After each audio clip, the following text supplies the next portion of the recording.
أعوذ بالله من الشيطان الرجيم. بسم الله الرحمن الرحيم. رب اشرح لي صدري ويسر لي أمري واحلل عقدة من لساني يفقهوا قولي. رب زدني علما. اللهم انفعنا بما علمتنا وعلمنا ما ينفعنا وزدنا علما.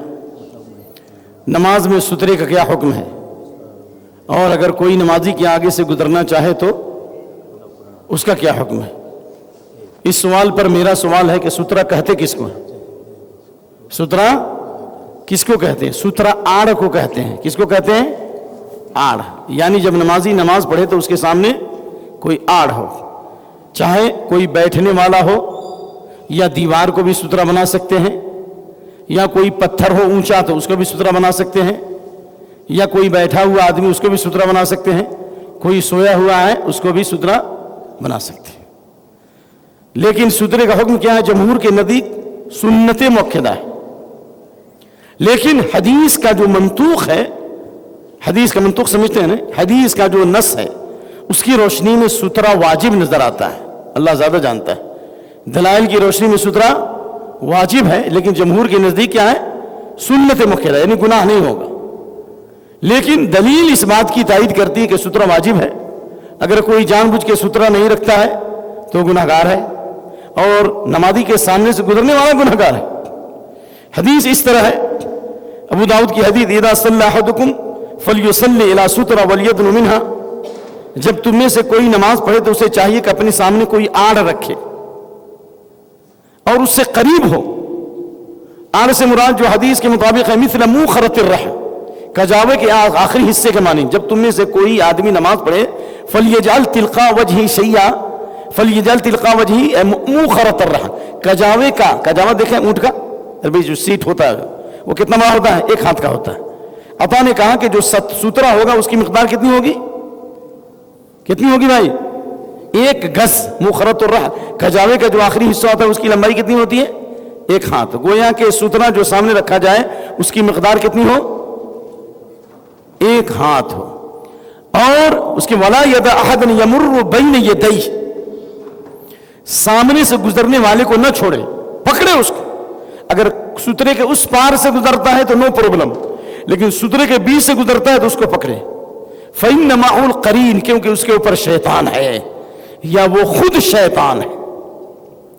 اس سے معلوم ہوا کہ جو آدمی سترہ رکھ کر نماز پڑھتا ہے اس کی نماز سنت کے مطابق ہے، اور جو سترہ رکھ کر نماز نہیں پڑھتا اور اس کے سامنے سے عورت یا کتا یا گدھا گزر جائے تو اس کی نماز کیا ہو جاتی ہے؟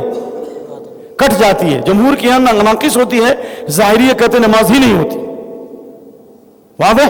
خلاصہ کلام یہ ہے کہ اگر سترہ آپ نے رکھ لیا، کوئی پیچھے سے گزرے تو کوئی حرج نہیں، لیکن اگر کوئی سامنے سے گزرتا ہے تو اس کو روکو. فلیدفع، نہیں روکے، قوت سے روکو. میں مکے میں نماز پڑھ رہا تھا، مکے والا واقعہ نہیں بتایا، مکے میں نماز پڑھا تھا، وہاں تو طواف کے دوران لوگ گزرتے، میں نے روکا، اس کو بیچارہ نہیں روکا، اس نے ہم کو دھکا دیا، میں نے اس کو دھکا دیا. اللہ اسے معاف فرمائے. اور میں نے آپ کو اس سے پہلے بتایا تھا واقعہ کہ ابو سعید خدری رضی اللہ تعالیٰ عنہ نماز پڑھ رہے تھے مسجد نبی میں، اور ابو معید جو شاہی رائل فیملی کا بچہ جو ہے ایک تیزی سے گزرا، اس کو انہوں نے روکا، نہیں روکا، قوت سے روکا، جا کے ادھر گرا. پھر اس نے شکایت کی خلیفہ کے سامنے. خلیفہ نے بلایا ابو سعید خدری کو. ابو سعید خدری نے کہا میں نے اللہ کے نبی سے سنا حدیث، جب تم میں سے کوئی نماز پڑھے تو سترے کے قریب ہو اور جو گزرنا چاہے اس کو قوت سے روکو.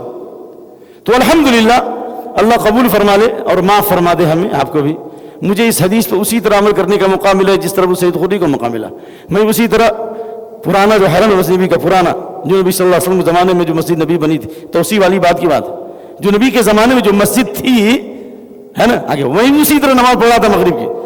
ایک بچہ تیزی سے گزرا، میں نے اس کو روکا، نہیں روکا، میں نے قوت سے روکا، بس 3 ٹکر کھاتے ہوئے گرا ادھر. تو مجھے ابو سعید خدری کی حدیث یاد آ گئی. تو خلاصہ یہ ہے کہ اگر آپ بغیر سترے کی نماز پڑھ رہے ہیں تو آپ گناہ گار ہیں. ایک، گزرنے والا بھی گناہ گار، آپ بھی گناہ گار. ایک. نمبر 2، اگر کوئی آدمی گزرا اور نہیں دیکھا اور گزر گیا تو اس کو گناہ نہیں ہوگا. لیکن آپ نے دیکھا گزر رہا ہے تو آپ اس کے گزرنے سے پہلے روک دو. اگر آپ نہیں روکتے تو آپ گناہ گار ہیں. کیونکہ اللہ کے نبی صلی اللہ علیہ وسلم نے فرمایا کہ لو لو يعلم الناس ما في اليدي المصلى لكان خيرا له من ان يقف 40 خريفا او ان يقف 40. نمازی کے سامنے سے گزرنے والے کو معلوم ہو جائے کہ اس کے اوپر کتنا گناہ ہے تو 40 سال تک کھڑا رہنا بہتر ہے نمازی کے سامنے گزرنے سے. گناہ ہے یا نہیں ہے؟ لہذا اگر سترہ اس نے نہیں رکھا ہے تو آپ کتنے سے گزر سکتے ہیں؟ جی مثال کے طور پر اگر اس نے سترہ نہیں رکھا تو آپ گزر سکتے کہ نہیں گزر سکتے؟ مثال کے طور پر ہم نے سجدہ کیا ایسے یہاں پر، اب یہاں سے کتنا ہوا؟ یہاں ہے، اتنی دور سے گزر سکتے. یہاں سے گزریں گے تو آپ گنہگار ہوں گے. آپ یہاں سے گزریے. کیوں؟ اس کی دلیل کان بینہ و بین الجدار ممر شاۃ متفق علیہ. مصلی سے مراد نماز، سجدہ. آپ کے سجدے سے لے کر آپ کے سترے کی دوری کتنی ہوتی تھی؟ 1 ہاتھ. اور 1 ہاتھ کا اندازہ کتنا ہے؟ ایک بکری کی گزر رہا ہے 1 ہاتھ. لہذا آپ اس کے بعد سے گزر سکتے ہیں. بعض علماء کہتے ہیں دو مصلی کا اندازہ کر لو. بہرحال 1 ہاتھ کے بعد سے گزریں گے تو کوئی گناہ نہیں ہوگا. لیکن مسجد میں بھی سترہ ضروری ہے. بہت سارے لوگ سنت شریف پڑھتے رہتے ہیں اور وہاں پہ سنت پڑھتے ہیں، یہاں پہ پڑھتے ہیں، سنت کے خلاف ہے. حضرت عمر رضی اللہ عنہ نے ایک آدمی کو دیکھا نماز پڑھتے ہوئے مسجد میں بغیر سترے کے. حضرت عمر اس کے سامنے جا کے بیٹھ گئے اور کہا کیا تم کو معلوم نہیں کہ مسجد میں بھی سترہ ضروری ہے؟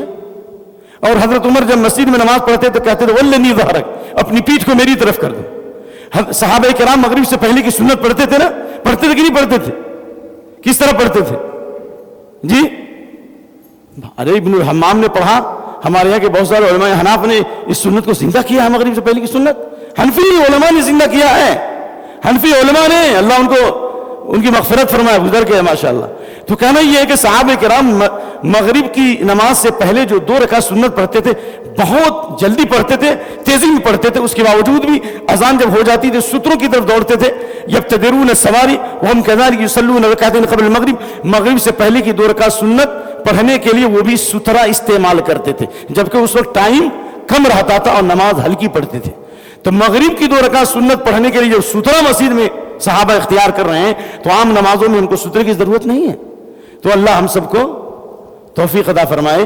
کبھی میری باری آئے جمعہ میں نا، اللہ اخلاص یاد دلائی، اس پر ایک خطبہ بھی دینا ہے سترے سے متعلق. ایک سوال اور ہے، ایک یہ انگلی کے اشارے پر، تو خطبہ بہت ضروری ہے. سوال ہے کہ میرا تعلق ہندوؤں سے ہے، جی میں ابھی بھی اسلام قبول کیا ہوں.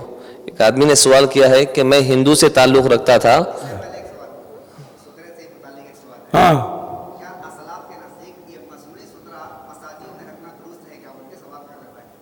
یہ سوال تو بہت نازک ہے اور اس کا جواب دینے میں احتیاط کروں گا، کیونکہ بعض ہمارے مشائخ کہتے ہیں کہ نبی صلی اللہ علیہ وسلم کے زمانے میں یہ جو مصنوعی سترہ تھا نہیں تھا. اور الوسائل تاخذ حکم الغایہ، آپ تو ماشاءاللہ عالم ہیں، وسائل جو غایت کا حکم اختیار کرتا ہے، اس لیے اس کو بدعت کہتے ہیں. لیکن افسوس یہ ہے کہ میں دونوں طرف کے دلائل کو سامنے رکھتے ہوئے میں اس نتیجے تک پہنچا ہوں، اس کو بدعت نہیں کہا جائے گا، اس لیے کہ یہ مصالح سے اس کا تعلق ہے. کیونکہ اللہ کے نبی کی جب حدیث ہے، جب کوئی تم میں سے کوئی نماز پڑھے تو کجاوے کے آخری حصے کا مانند رکھے، تو کہاں سے لائے گا؟ گھر سے سترہ بنا کے تو نہیں لائے گا، اینٹا لا کے تو نہیں آئے گا. تو وہ یہ جس طریقے سے یہ قالین اس وقت نہیں تھی، آپ نے قالین بچھا دیا مصالح سے، پنکھے نہیں تھے، پنکھے آپ نے ڈال دیا. تو اسی طریقے سے اگر اس طرح کچھ بنایا گیا تاکہ لوگ سترے رکھ کر کے نماز پڑھیں تو انشاءاللہ میں اس کو بدعت نہیں سمجھتا ہوں. واللہ اعلم. آپ مزید تحقیق کیجیے، لیکن میں بدعت نہیں سمجھتا. سوال ہے شیخ کہ میرا تعلق ہندوؤں سے ہے، میں ابھی بھی اسلام قبول کیا ہوں. جی جی کیا میں ہندوؤں کی دعوت میں شامل ہو سکتا ہوں کسی کی دعوت کے ملنے پر؟ بسم اللہ. سب سے پہلے اس بھائی کو ہم مبارکبادی دیتے ہیں. جی کھا سکتے ہیں یعنی ہاں بتا سمجھ واضح واضح واضح. سب سے پہلے ہم ان بھائی کو مبارکبادی دیتے ہیں. آپ کو اسلام کی مبارکبادی ہو، تمام مسلمانوں کی طرف سے مبارکبادی ہو، تمام فرشتوں کی طرف سے. عرش کے اٹھانے والے فرشتے بھی آپ کے لیے دعا کریں گے انشاءاللہ کہ آپ اسلام لائے. اللہ آپ کو اسلام پہ ثابت قدم رکھے. جو ایمان کی حرارت اور گرمی آپ کے اندر ہے اللہ ہم سب میں بھی پیدا فرمائے. اللہ ہم سب کی توفیق دے، ہم انسانیت کو صحیح راستے پہ لائیں.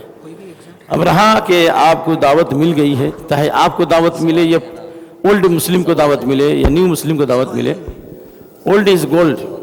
لیکن بولٹ بھی کیا ہو جاتا ہے، بولٹ کہتے ہیں جو وہ مارتے ہیں بال، تو کیا ہوتا ہے بولٹ بھی بولٹ ہو جاتے ہیں. لیکن ماشاءاللہ آپ نئے ہیں تو آپ کا ایمان بھی نیا ہوگا. لیکن مسئلہ صرف ایک ہے، چاہے اولڈ کو دعوت ملے یا نیو مسلم کو دعوت ملے، غیر مسلمین کی دعوت قبول کرنا جائز ہے. غیر مسلمین کی دعوت قبول کرنا جائز ہے، جائز ہے، جائز ہے، جائز ہے. اللہ کے نبی نے بے شمار غیر مسلموں کی دعوت قبول کیا، ان کے ہدیے کو قبول کیا، ان کے تحائف کو قبول کیا. دلائل ذکر کرنے کا وقت نہیں ہے. آپ نے یہودیوں کی دعوت قبول کی، آپ نے مقدس کی دعوت قبول کی ہے، بہت ساری چیزیں ہیں. لیکن دعوت قبول کرنے میں شرط ہے. آپ نے ایسے دسترخوان پہ کھانے سے منع کیا جس پر شراب چلایا جائے، اور ایسے دسترخوان پہ نہیں کھانا کھایا جس میں غیر اللہ کی عبادت ہو رہی ہے، اور ایسا کھانا نہیں کھایا جائے جس کی نسبت غیر اللہ کی طرف ہو. عام غیر مسلم، صلح پسند غیر مسلم، صلح پسند غیر مسلم اگر آپ کو عام دعوت دیتا ہے جس کا تعلق کفر اور شرک سے، ان کے تہوار سے نہیں ہے، تو اس دعوت کے قبول کرنے میں کوئی حرج، ان کے ساتھ کھانے میں بھی کوئی حرج نہیں. لیکن جہاں شراب کا دور چل رہا ہو اس میں ہم نہیں کھائیں گے، الگ کھائیں گے. جیسے امام احمد بن حنبل کہتے ہیں رحمۃ اللہ علیہ، کوئی اگر مٹھائی لا کر کے دے غیر مسلم تو کوئی حرج نہیں، کوئی آپ کو گفٹ لا کر دے تو کوئی حرج نہیں. لیکن اس پر غیر اللہ کا نام لیا گیا ہو یا اس کی نسبت کسی بابا کی طرف ہو، چاہے مزار کی طرف ہو، چاہے مدار کی طرف ہو، چاہے دیوی کی طرف ہو، سرسوتی دیوی کی طرف ہو، کسی کی طرف بھی ہو، اگر اس کی نسبت کسی غیر کی طرف، یہ جائز نہیں. عام غیر مسلموں کی دعوت قبول کرنا، صلح پسند غیر مسلموں کی دعوت قبول کرنے میں، ان کے گھر جا کے کھانے میں یا ان کے گفٹ لینے میں کوئی حرج نہیں ہے. واللہ اعلم. شیخ ایک سوال آیا ہے کہ مسجد بلقیس میں ہر نماز کے بعد دوسری جماعت کا اہتمام کیا جاتا ہے، شرعی طور پر دوسری جماعت کا اہتمام کرنا یہ کیسا ہے؟ اس کا جواب تو بہت تفصیل سے دیا گیا ہے، اور وہ جواب سنا دیجیے. پچھلا جو سوال کا جواب دیا گیا، میں نے آپ لوگوں کا کتنا ٹائم کھایا اس میں، پوچھ لیجیے، جو ریکارڈنگ اس کو سنا دیجیے. بس میری گزارش ہے کہ دوسری جماعت اگر قائم کرتے ہیں تو دور کیجیے تاکہ اس کی آواز سے لوگوں پر اثر نہ ہو. نمبر 1. نمبر 2، آپ جو ہیں قاری فیاض مت بنیے، یعنی اللہ آپ برکت دے. یعنی آپ ماشاءاللہ خیرت کرتے ہیں تو لوگوں کی توجہ مرکوز ہو جاتی ہے، لوگ غور سے سننے لگتے ہیں. تو کوئی وہ بھی آ کر کوئی بڑا قاری اگر خیرت کرنا شروع کیا، لمبی نماز پڑھایا، سب کا دھیان ادھر جائے گا. ہلکی آواز میں، آواز کیا ہونی چاہیے؟ سلو ہو، ہلکی آواز ہو، اور لمبی صورت میں پڑھی، مختصر صورت پڑھی. اور میری تو گزارش یہ ہے کہ اگر عورتیں نہیں ہو تو آپ جو ہیں نیچے ہی دوسری جماعت قائم کریں. سعودیہ وغیرہ میں اعلان ہے مسجدوں میں، جس کو دوسری جماعت قائم کرنا 2nd فلور پر جائے یا 3rd فلور پر جائے گا. لہذا انشاءاللہ ہم ذمہ داروں سے بات کریں گے انشاءاللہ بعد میں کہ جو لوگ دوسری جماعت قائم کریں یا تو نیچے چلے جائیں یا ادھر کہیں. لیکن ایک نیا آدمی آئے گا، اور ہر آدمی دیکھا، ہمارے بعض اساتذہ تھے، اللہ ان کی حفاظت فرمائے، معاف کیجیے گا، برا معاف کیجیے گا، ان کی عادت میں دیکھتا تو اکثر وہ جماعت چھوڑتے تھے، اور اس کے بعد میں جناب علی مسجد میں آتے مغرب کے بعد یا عشاء کے بعد، ان کی آواز بھی ویسی ہی ہوتی تھی اور لمبی قرات کرتے تھے. نتیجہ کہ جتنے لوگوں کی جو نماز پڑھ لیتے تھے سب ان کی قرات سننے میں لگ جاتے تھے. تو جب آپ جانتے ہیں کہ اللہ کے نبی نے مسجد میں قرآن زور سے پڑھنے سے منع کیا ہے، زور سے قرآن پڑھنے سے منع کیا، تشویش نہ ہو. فرض نماز کے بعد جو اذکار ہیں اس کو بھی زور سے منع، سلف نے منع کیا ہے، سوائے اللہ اکبر استغفر اللہ اللہم انت السلام. تو عام آدمی دوسری جماعت کرے گا، زور سے پڑھے گا تو اثر ہوگا. لہذا جو ہے یا تو نیچے پڑھا جائے یا آہستہ آواز میں پڑھا جائے تاکہ لوگوں پر اثر نہ ہو. پچھلے ہفتے کا جو میں نے تفصیلی جو جواب دیا ہے اس کو اس سے جوڑ دیجئے، انشاءاللہ بہت فائدہ ہوگا. اور دوسری بات، اس میں ایک دلیل دینا میں باقی رہ گیا تھا. جو لوگ کہتے ہیں کہ مسجد میں دوسری جماعت نہیں ہوتی ہے، جو دلائل دے چکا ہوں سن لیجئے. اس میں ایک دلیل یہ بھی ہے کہ اللہ کے نبی صلی اللہ علیہ وسلم کی ایک مرتبہ نماز چھوٹ گئی تو آپ نے گھر کے لوگوں کو جمع کیا اور آپ نے دوسری جماعت کی. تو گھر کے لوگوں کو جمع کیا، دوسری جماعت کی، اس کا مطلب مسجد میں ہوتی تو آپ صحابہ کرام بھی آپ کی جماعت موجود ہوتی. اس کا مطلب یہ کہا آپ نے جو دوسری جماعت مسجد میں قائم نہیں کی بلکہ گھر میں قائم. تو یہ ان لوگوں کے کئی جوابات ہیں جو کہتے ہیں کہ مسجد میں دوسری جماعت نہیں ہے، اور اس سلسلے میں اور بھی دلیل. لیکن صحیح بات یہ ہے مسجد میں دوسری جماعت قائم کرنے میں کوئی حرج نہیں ہے، وہی انہی شرطوں کے ساتھ جو میں نے آپ کے سامنے پچھلے درس میں بیان کیا ہے. انشاءاللہ اگر پچھلا جواب سن لیجئے اور یہ جواب ملا دیجئے تو میں اللہ کی ذات سے امید کرتا ہوں کہ مکمل آپ کو سمجھ میں آ جائے. شیخ سوال آیا ہے کہ اہل الحدیث حضرات کیوں اکثر ٹوپی نہیں پہنتے، اس کی وجہ کیا ہے؟ تو جو لوگ ٹوپی نہیں پہنتے ہیں یہ تو آپ ان سے پوچھئے. جرم کوئی کرے اور سزا کسی کو ملے. بھائی میں نے پہنا ہے تو جو لوگ ٹوپی نہیں پہنتے اسے ٹوپی یا پیٹ کوئی پیٹ تو نہیں رہا ہے.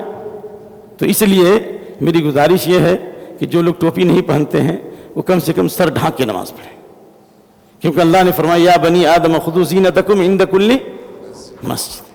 اور زینت کا تعلق لباس سے بھی ہے، اور زینت کا تعلق خوشبو سے بھی ہے، اور زینت کا تعلق ٹوپی سے بھی ہے. حضرت عطا وغیرہ امام بخاری نے باب باندھا ہے اس میں کہ اگر کسی کو اللہ نعمت دے تو ایک نیچے سے، ایک اوپر سے، ایک اوپر سے. حضرت عطا بن ابی رباح کہتے ہیں اگر سترہ جو ہے نماز کا، میں چاہتا ہوں اگر کچھ نہ ہو تو ٹوپی کو سترہ بنا لوں.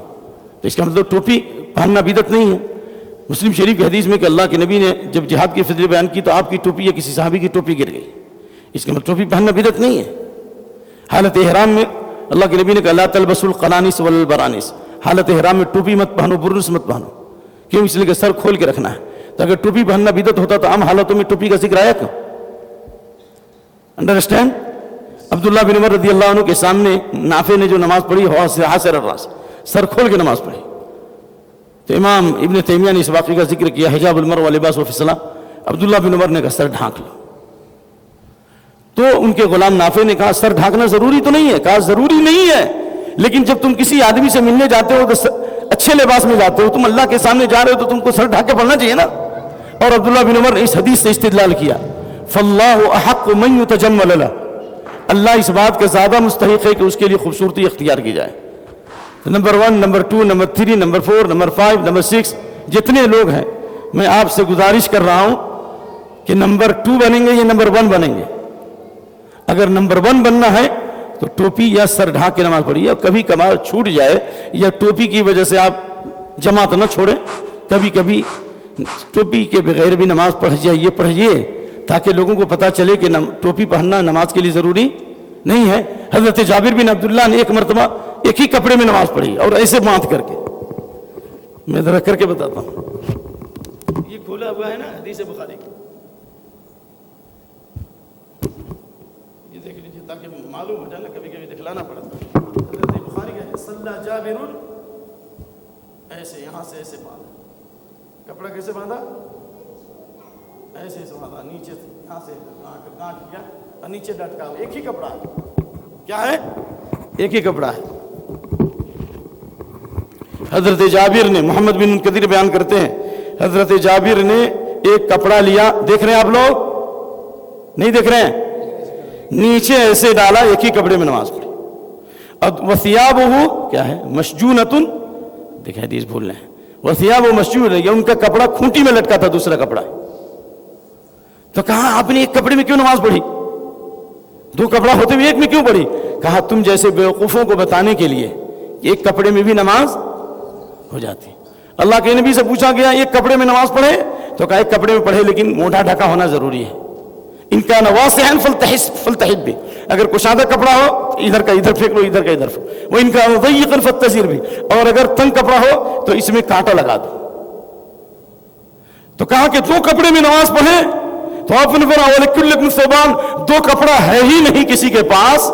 سبحان اللہ، جب 2 کپڑا ہے ہی نہیں تو سوال کیوں کرتے ہو؟ تو میرے عزیز، میرے دوست، یہ اس وقت کی بات ہے جب مسلمان غریب تھے، لیکن جب اللہ نے جب نمازا تو صحابہ نے 2 3 کپڑے کا استعمال کیا. سر ڈھانک کر کے نماز پڑھیے. علامہ البانی کی تحقیق یہ ہے کہ جو آدمی سر کھول کے نماز پڑھتا اس کی نماز مکروہ ہے. کیا ہے وہ؟ حاصر الصلاۃ مکروہ، مکروہ ہے. لیکن انشاءاللہ نماز مکروہ تو نہیں ہوگی، لیکن نماز کے آداب کے خلاف ہے. لہذا نمبر 1، نمبر 2، نمبر 3 سب سے میں کہوں گا کہ آپ سب آئندہ سے نماز پڑھیے، ٹوپی یا کچھ لے کے آئیے. لیکن انٹرنیشنل جو ٹوپی ہوتی ہے، گندی ٹوپی، جس طریقے سے بہت ساری مسجدوں میں، بہار کی مسجدوں میں، جھارکھنڈ کی مسجدوں میں، بنگلہ دیش کی مسجد میں جائیے، تار کی ٹوپیاں ہوتی ہیں اور اس میں ماشاءاللہ چونٹی شریف بھی ہوتی ہے اور اس میں گندگی بھی ہوتی ہے. جب نماز کے وقت اس کو پہن لیتے ہیں اور اس کے نماز کے بعد اسے اتار دیتے ہیں. تو اللہ رحم کرے. ذرا آپ لوگوں کو تھوڑا ہنسانا چاہ رہا تھا. شیخ مطیع الرحمان چترویدی نے حفظہ اللہ ان کو شفا دے، انہوں نے ایک مثال دی کہ جب تم ریڈی میڈ ٹوپی پہنتے ہو جس میں اتنی گندگی لگی رہتی ہے، چیٹیاں نکلتی رہتی ہے، تو ایسا کرو ریڈی میڈ لا کر کے کیا رکھ دو، داڑھی بھی لا کر کے رکھ دو، کیونکہ ٹوپی سے زیادہ داڑھی کی تاکید ہے، تاکہ نماز کے وقت میں داڑھی لگائیں اور نماز پڑھ لے تو پھر اس کے بعد میں داڑھی اس جگہ رکھتے ہیں.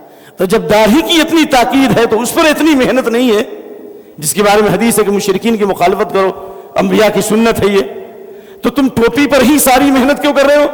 اس لیے اہل حدیث لوگ جو ٹوپی نہیں رکھتے ہیں یہ ان کا قصور نہیں ہے، یہ ہمارے کرم فرماؤں کا قصور ہے، جنہوں نے اتنی شدت اختیار کی کہ گویا بغیر ٹوپی کی نماز نہیں ہوتی، یہ نماز ناقص ہے۔ اس رد عمل میں، اس ریئیکشن میں ہمارے بعض اہل حدیث بھائیوں نے ٹوپی پہننا بند کر دیا ہے اور ریئیکشن کا ایکشن ہو رہا ہے، تو یہ ایکشن لینا ان کا صحیح نہیں ہے۔ آپ بھی تھوڑا کھسکیے اور ہم بھی تھوڑا کھسکتے ہیں، انشاءاللہ بیچ میں ہم آ جائیں گے، معاملہ حل ہو جائے گا۔ نعم شیخ سوال آیا ہے کہ داڑھی ایک مونٹ، ایک جو عبداللہ بن عمر کے جو حدیث ہے، اگر کوئی بندہ داڑھی کاٹ لیتا ہے تو اس کا جرم کیا ہے؟ یہ سوال ہے شیخ۔ داڑھی کاٹنے کی 3 صورت ہے، اب مسئلہ ہی ختم کر دے۔ نمبر 1، داڑھی موڑنا لعنت ہے، اس پر داڑھی موڑنا کیا ہے؟ لعنت ہے۔ لعن اللہ، پڑھیے، متشبہین من الرجال بالنساء، اللہ کی لعنت وہ مردوں پر جو عورتوں کی مشابہت اختیار کرتے ہیں۔ جو داڑھی موڑتے ہیں وہ مرد ہو کر بھی عورت کی صفت ہے ان کے اندر۔ اس لیے میں ٹرین میں دیکھتا ہوں، جب میں سفر کرتا ہوں تو دیکھتا ہوں کہ جو غیر مسلم عورتوں ہوتی جیسے مجھے دیکھتی ہیں داڑھی والوں کو فوراً پردہ کرتی ہیں، دیکھا ہم نے۔ اور جو لوگ داڑھی نہیں رکھتے موڑتے ہیں ان سے عورتیں کم شرماتی ہیں، وہ نامردی کا شکار ہوتا ہے۔ بمبئی میں ایک واقعہ ہوا، ہمارے استاد بتا رہے تھے، واقعات صحیح ہے کہ ادھر باپ سویا ہے اور ادھر بیوی سوئی ہے، دونوں کے درمیان بیچ میں بچہ ہے۔ چنانچہ بچے کو بھوک لگی، دودھ پینے کی ضرورت پڑی، اس نے ہاتھ ایسے سے ٹٹولا، بجائے ماں کے پستان میں منہ لگانے کے باپ کے پستان میں منہ لگا دیا اور دودھ پینا شروع کر دیا۔ اس لیے کہ باپ نے بھی داڑھی نہیں ہے، ماں کو تو داڑھی ہو ہی نہیں سکتی، تو کہیں اچھا نہ ایسا نہ ہو بچے نے باپ کو سمجھا کہیں اماں تو نہیں، بچے نے باپ کو سمجھا کہیں اماں تو نہیں، لہذا یہ تو پہلے نمبر کا جرم ہے۔ نمبر 2، داڑھی کاٹنے ایک مشت سے پہلے اگر کوئی کاٹتا ہے، یعنی مثال کے طور پر کھونٹی داڑھی رکھتا ہے اتنی تو بھی حرام ہے، لیکن اس کا گناہ مڈنے کے مقابلے میں کم ہے، اس کا گناہ مڈنے کے مقابلے میں کم ہے۔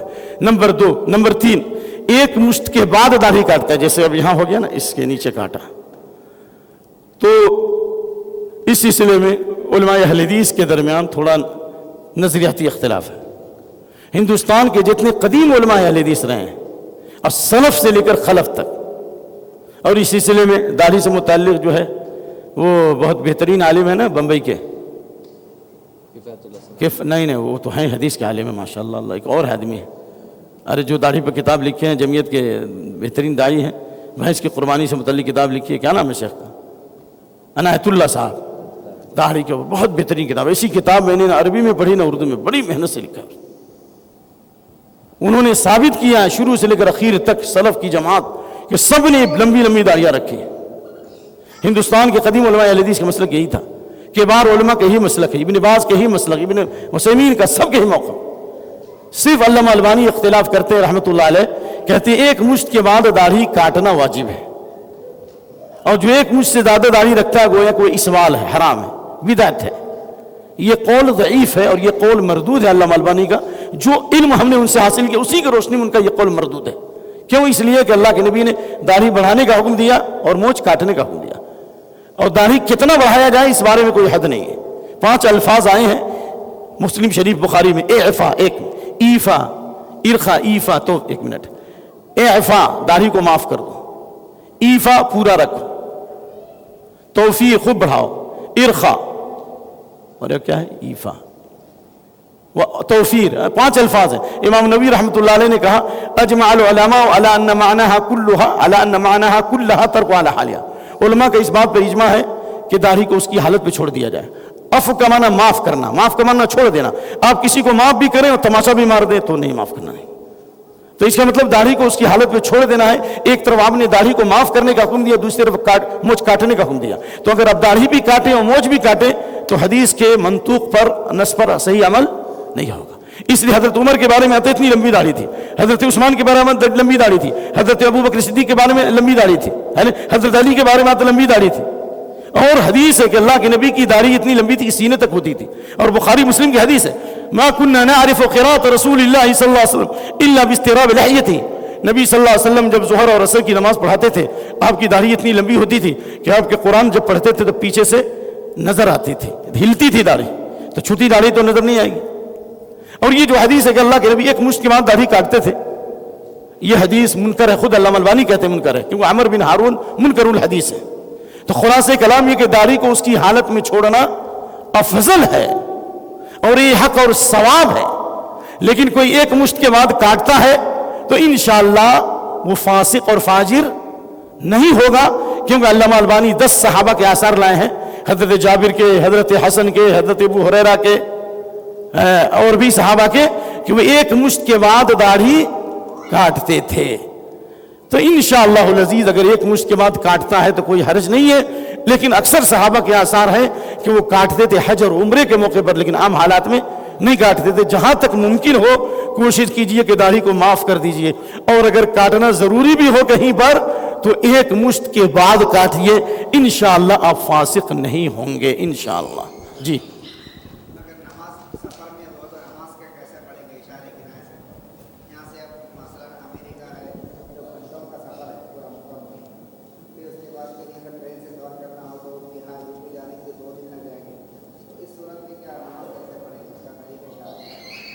جو لوگ سفر کر رہے ہیں، سفر سے پہلے ان نماز کیسے پڑھیں گے؟ ایک سفر کے دوران نماز کیسے پڑھیں گے؟ یہ مسئلہ واضح ہے. سفر سے پہلے اگر آپ ظہر کے بعد سفر کر رہے ہیں تو ظہر کے ساتھ عصر پڑھ لیں، ہے نا؟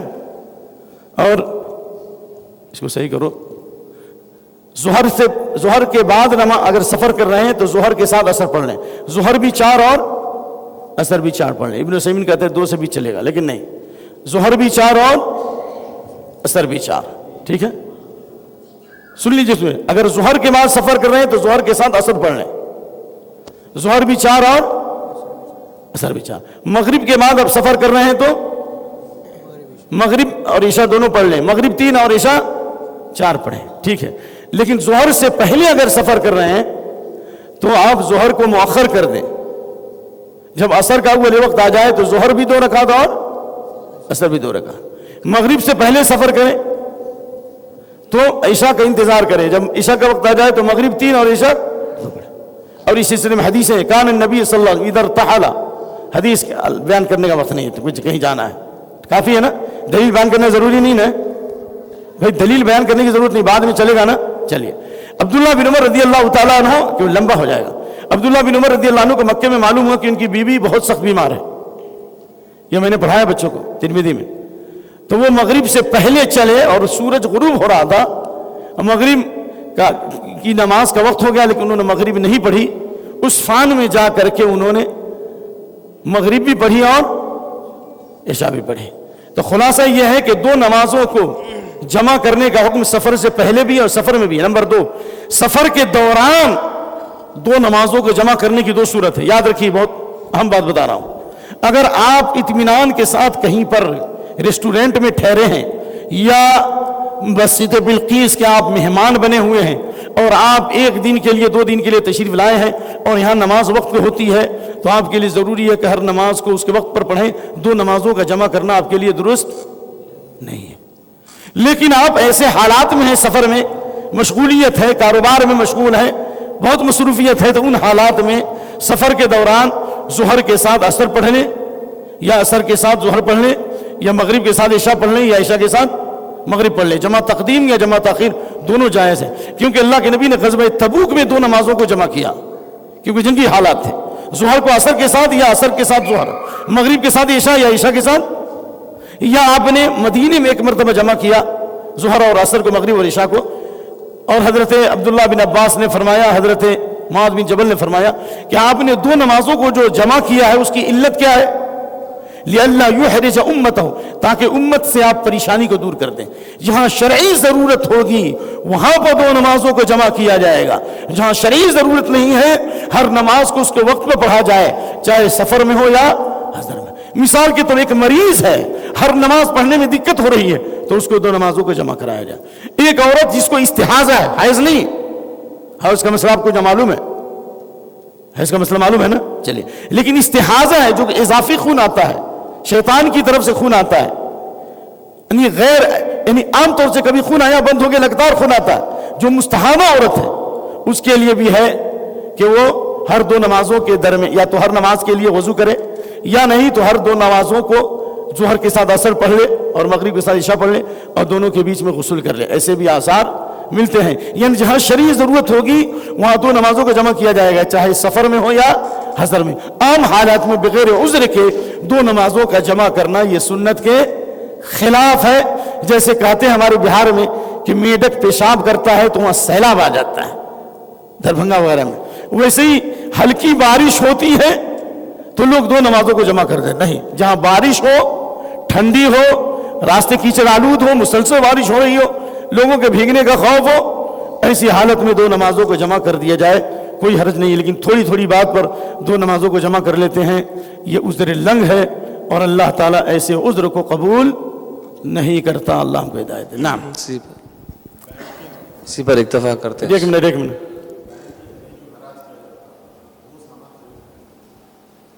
اس مسئلے کو ذرا سمجھنا پڑے گا. یعنی جیسے نجش سے اللہ کے نبی نے منع فرمایا. نجش کا مطلب یہ ہے، ایک مثال لیتا ہوں. یہ موبائل پہلے سے سیٹ ہے کہ یہ موبائل کی قیمت ہم کو 5,000 میں بیچنا ہے یا 6,000 میں بیچنا ہے. ایک عام آدمی آتا ہے کہتا ہے بھائی یہ موبائل میں 2,000 میں لوں گا. دوسرا آدمی کہتا ہے 3,000 میں لوں گا. فوراً اس کے اپنے ریڈی میڈ آدمی آتے ہیں، وہ بنے ہوتے ہیں، نہیں مجھے 4,000 میں دے دو. ایک آدمی کہتا 5,000 میں دے دو، ایک آدمی کہتا 6,000 میں دے دو. یعنی گاہکوں پر، کسٹمر کو پریشان کرنے کے لیے کچھ ایسے منٹل لوگوں کو خریدا جائے، ایجنٹ لوگوں کو جو سامان خریدنے کے لیے نہیں، بھاؤ بڑھانے کے لیے قیمت بڑھا رہے ہیں. تو ایسا خرید و فروخت جائز نہیں بلکہ کیا ہے، حرام ہے. اور اللہ کے نبی نے کہا لا تناجشو. کیا کہا؟ لا تناجشو. بے نجس صاحب نے منع فرمایا.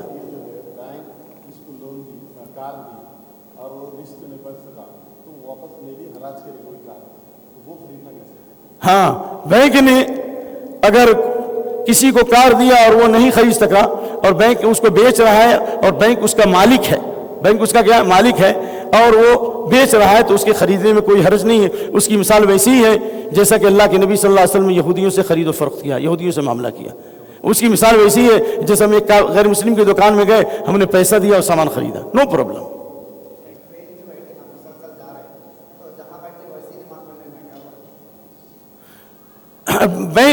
ٹرین میں بیٹھے نماز پڑھ رہے ہیں، اس سلسلے میں میں نے علماء کے موقف کو معلوم کیا. تو اس سلسلے میں یہ ہے کہ چونکہ ٹرین میں اگر آپ کھڑے ہو کر نماز پڑھتے ہیں، بیچ راستے پر لوگوں کا راستہ بند ہو جاتا ہے، یہ درست نہیں ہے.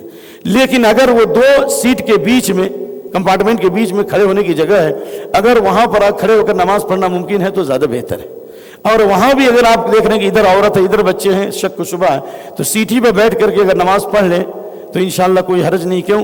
اس لیے کہ اللہ نے کہا لا یکلف اللہ نفسا الا وسعها. اور حدیث صل قاعدا صل قائما فإن لم تستطع فقاعدا فإن لم تصرف على جنب.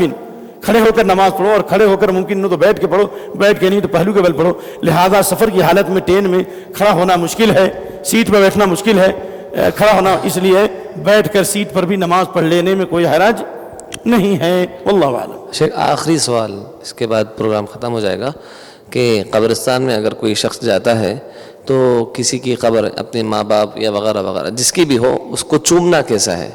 چومنا اللہ، مجھے تو اس بارے میں کوئی دلیل نہیں معلوم ہے قبر کی چومنے کی. میں تو یہی جانتا ہوں کہ حضرت عمر رضی اللہ عنہ نے حجر اسود کو چوما اور یہ کہا کہ واللہ اعلم انک حجر لا تضر ولا تنفع. اللہ کی قسم میں جانتا ہوں نہ تم نفع پہنچا سکتے نہ نقصان. اگر اللہ کے نبی صلی اللہ علیہ وسلم کو بوسہ لیتے ہوئے نہیں دیکھتا تو میں بوسہ نہیں لیتا. لیکن زندہ آدمی کے بارے میں کوئی عرف کے اندر ایسا رواج ہے، کوئی اپنی بہن کا بوسہ لے لیا، مثال اگر عرف میں ہے وہاں پر رواج، بچے کے سر کا بوسہ لے لیا یا رخسار کا بوسہ لے لیا، یا صاحب علم و فضل اس کا سر کا بوسہ لے لیا یا اس کا پاؤں کا بوسہ لے لیا، زندہ ہے تو کوئی حرج نہیں. لیکن مرنے کے بعد اس کے قبر کا بوسہ لینا ویسے ہی ہے جو گویا کہ کسی عام پتھر کا بوسہ لے رہا ہے. اس پتھر کو تم نے حجر اسود والا پتھر بنا دیا، لہذا ہو سکتا ہے کہ آپ کا دل ہی پتھر ہو جائے گا، کہ جس قدر سنت سے دور ہوں گے اسی طرح دل کیا ہو جائے گا، سخت ہو جائے گا. لہذا قبر کا بوسہ نہیں لیا جائے گا. یہ نادا جھک گئے سجدے میں جب کبھی وقت قیام آیا، آپ کو حکم دیا گیا کہ قبرستان جائیں تو آخرت یاد کریں، موت یاد کریں، وہ تو آپ کرتے نہیں. آپ کو حکم دیا گیا کہ قبرستان جائیں تو وہاں دعا پڑھیں. ایسے بوسہ لینے والوں کو یہ دعا ہی نہیں معلوم ہے. کون دعا ہے بھائی؟ السلام علیکم اہل الدیار من المؤمنین والمسلمین وانا ان شاء اللہ بکم للاحقون. یا آپ ان کے لیے دعا کریں اللہم اغفر لأہل البقیع، یا اللہ بقیع قبرستان کے مردوں کی مغفرت ہونا. اب دعا کریں کہ اللہ ہمارے ماں کی مغفرت، دادا کی مغفرت ہو. تو یہ جو دعا کرنا وہ آپ کو نہیں معلوم اور آپ بوسہ لے رہے ہیں، تو بدعت جتنا کریں گے اتنی اللہ سنت سے دور کر دے گا. لہذا بوسہ نہ لیجئے، بلکہ بوسے کی جگہ ان کے لیے دو دعا پڑھ دیجئے، یہ زیادہ بہتر ہے، کیونکہ بوسہ لینا بدعت ہے اور ہر بدعت گمراہی ہے، اور ہر گمراہی انسان کو جہنم میں لے جانے والی ہے. جزاکم اللہ خیر. اسی پر اکتفا کرتے ہوئے شیخ کام آپ سے آپ کا شکر گزار ہیں کہ اللہ تعالیٰ آپ کے علم میں مزید اضافہ فرمائے اور ایسے ہی ہم استفادہ کرتے رہیں. جزاکم اللہ خیر.